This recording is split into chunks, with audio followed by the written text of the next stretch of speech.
It is our pleasure to welcome our next guest to the program. He is a Republican political strategist who you can follow on X at The Thomas Guide. John Thomas, welcome. Hey, John, good to be with you.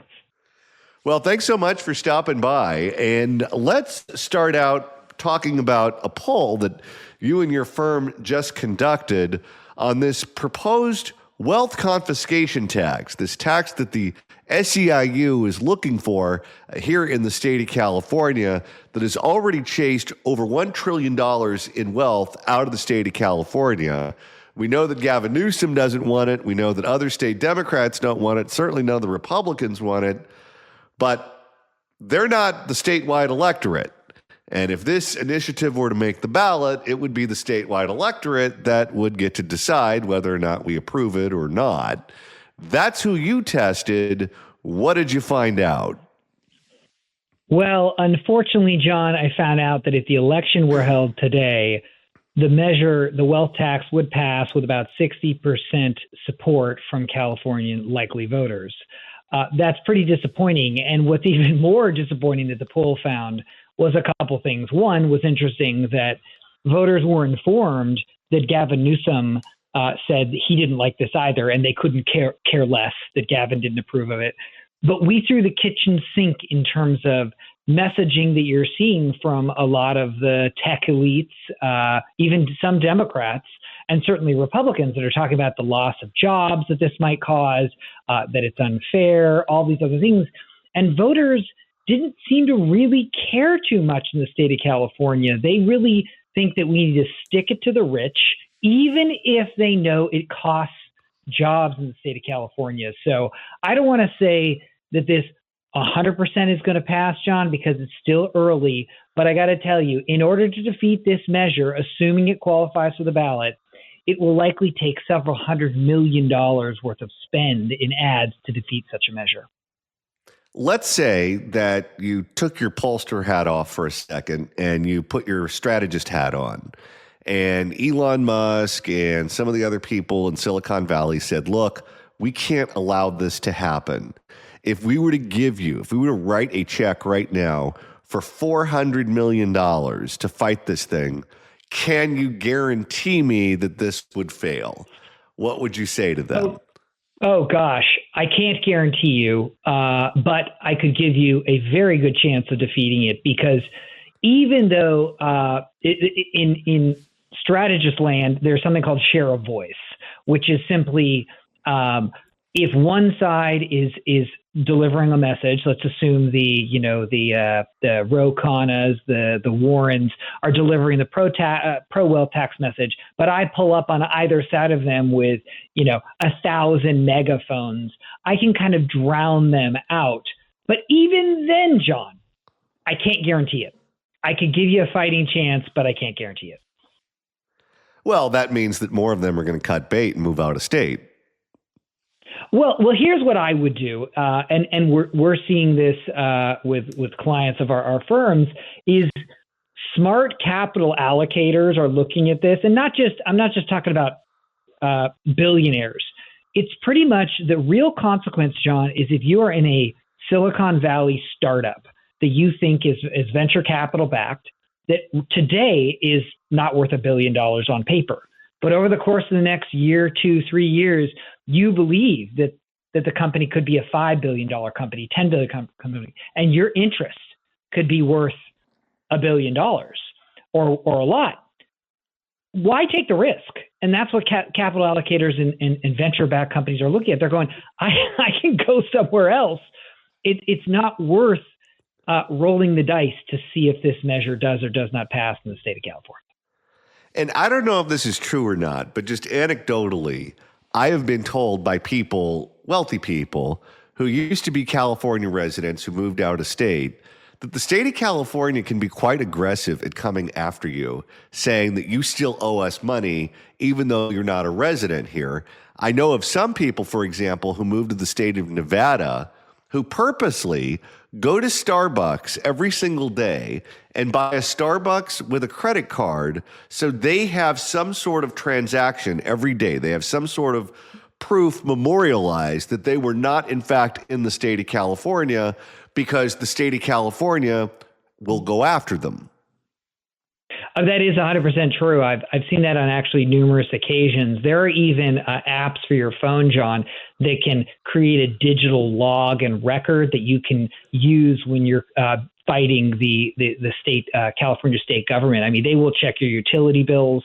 They will check your veterinary records of what, if you did, even if you left the state, but you kept the same doctors back in California, the state of California will accuse you of not having actually moved. The irony of this, John, is that the state is stupid to be attacking billionaires because they are the folks that can most easily relocate out of the state. Like if you were going to pick on somebody that can't leave, go on lower income that just don't have the means to leave. Billionaires can go to Miami or Dallas or Tennessee quite easily.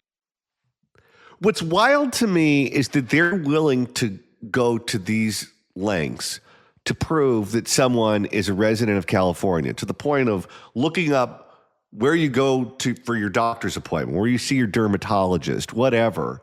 Yet we had two U.S. senators who aren't even really residents of the state. LaFonza Butler was a resident of the state of Maryland. We know that Adam Schiff and his family do not live in a one-bedroom condo in Burbank when they have a humongous house out in Maryland. And now Eric Swalwell is doing the exact same thing. He doesn't live here. He lives on the East Coast. They can get away with it, but if you're just trying to make an honest living, they come after you like you're Jack the Ripper. Yeah, it's true. The hypocrisy is really something else.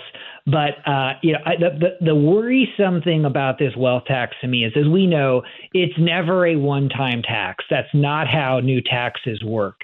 And so if this passes, what I think I'm worried you're going to see is you're going to see a bunch of other blue states and cities that are going to say, hey, what a great idea.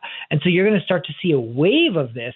And then as we go into 2028, the talking point nationally from Democrats is, well, we have to stop rich people from fleeing high tax states, so we're going to nationalize a wealth tax at the federal level so they can't run, which would just crater, obviously, the entire economy. And it's so I'm very worried about it. And so I do hope that people do step up to the plate here in California to fight this, but I'm not optimistic that they'll win that fight.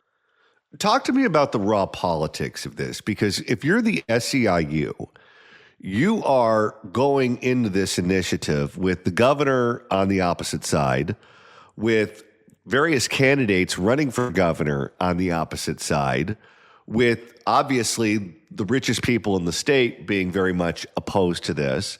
I would assume that most of the newspapers are going to come out against this. And if you pull it off, you are now emboldened in a way that you never were before. You've proven that you don't need any of them to get what you want, that you can just take it to the ballot, spend enough money, and get whatever it is that you desire.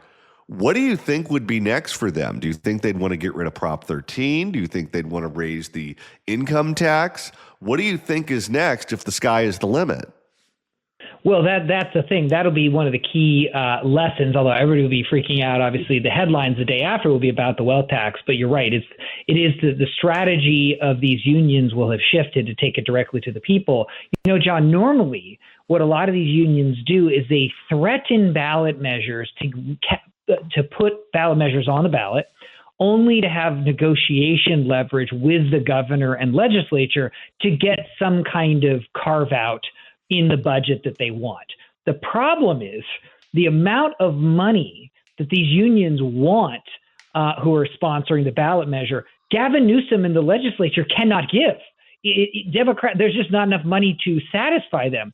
And so the union felt that the only way they're going to get their handout that they want is by creating a tax to do it.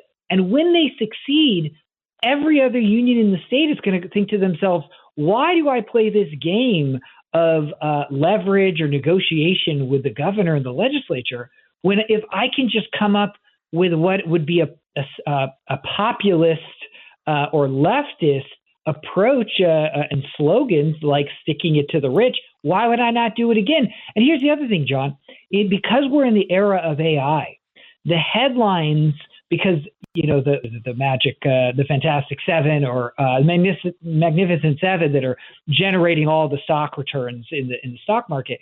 in the next coming 5 years, 10 years, John, the headlines are going to be about how rich leaders of AI companies are, which is going to further make liberal Californians think that it's fair to tax those ultra rich people. So I think you're going to see an emboldened wave of ballot measures, and it's all going to be separate handouts for unions because that's how they get money for the union instead of arguing with the legislature. One of the things that happens as the coalitions evolve is you see a changing makeup of the conservative coalition, changing makeup of the Democratic coalition.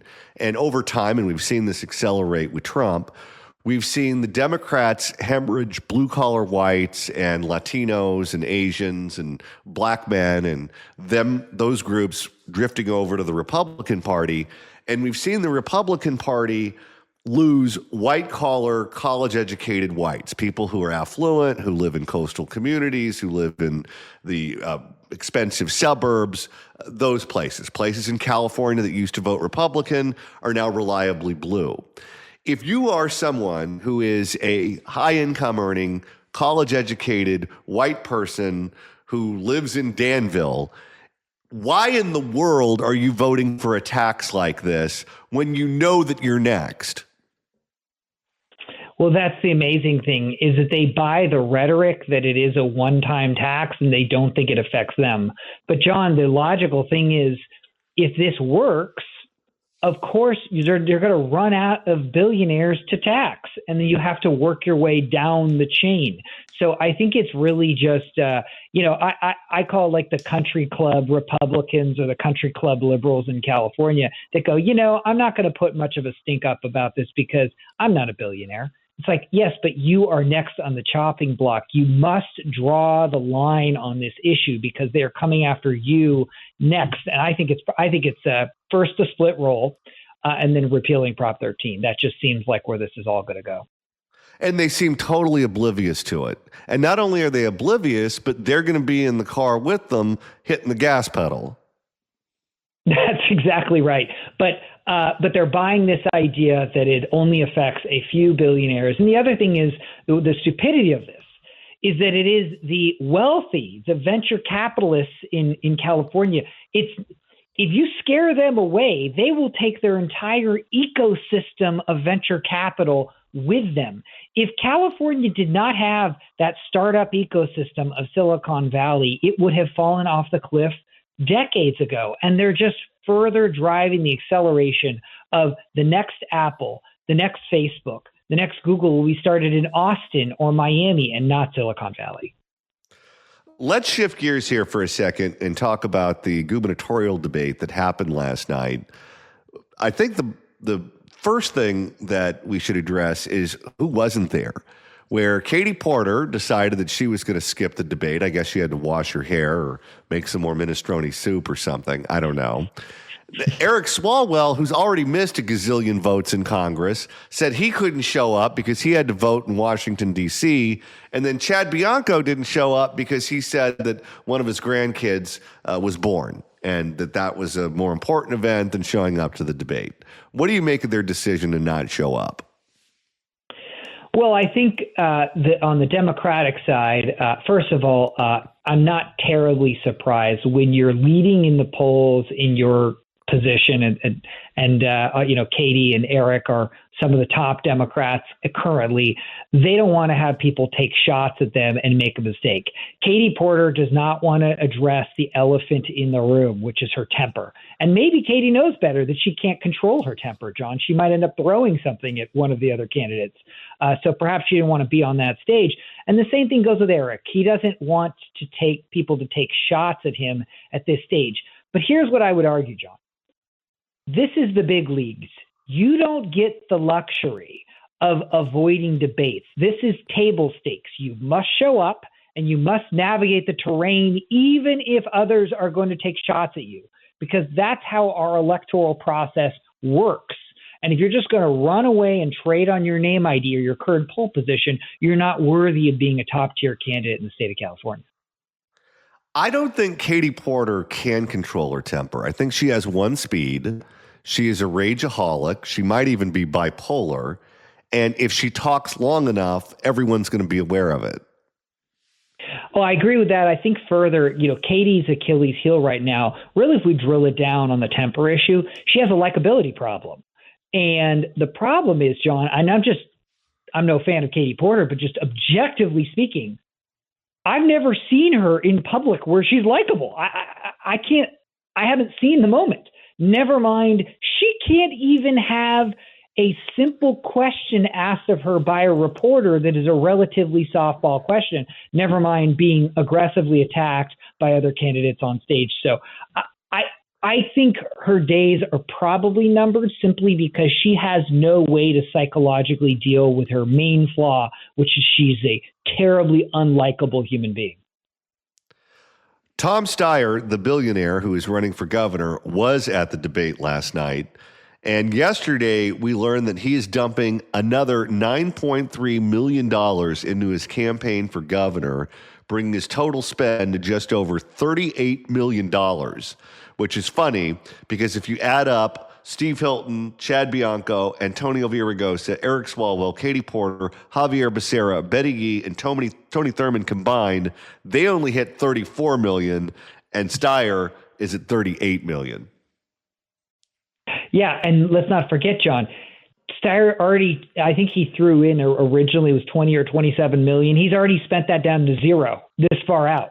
I mean, that's just absolutely crazy. And it really shows you, it unveils what Tom believes is his core strategy. He believes that in a state as large as California, where it's very difficult to do retail politicking, that his advantage is going to be his levels of spend and to be able to get his name ID up and message out. We'll see how valuable that is. Tom spent $200 million for president and didn't even get it past Iowa. So I'm not so sure the Californians are going to buy what he's selling. And I think that the part of the reason is, John, Californians don't care. The top issue right now is not climate change, and that's kind of been Steyer's whole shtick. I'm not sure how he rebrands in that backdrop, but I would say having a lot of money in the state of California is powerful in a low information contest like this, that other than folks like you, there's just not a lot of media exposure on the race. So Tom's hoping to buy it. I'm at this rate, John, if you kind of extend out the pace, Tom's going to spend $200-300 million in this race. Which is crazy to think of, but certainly possible. Mm-hmm.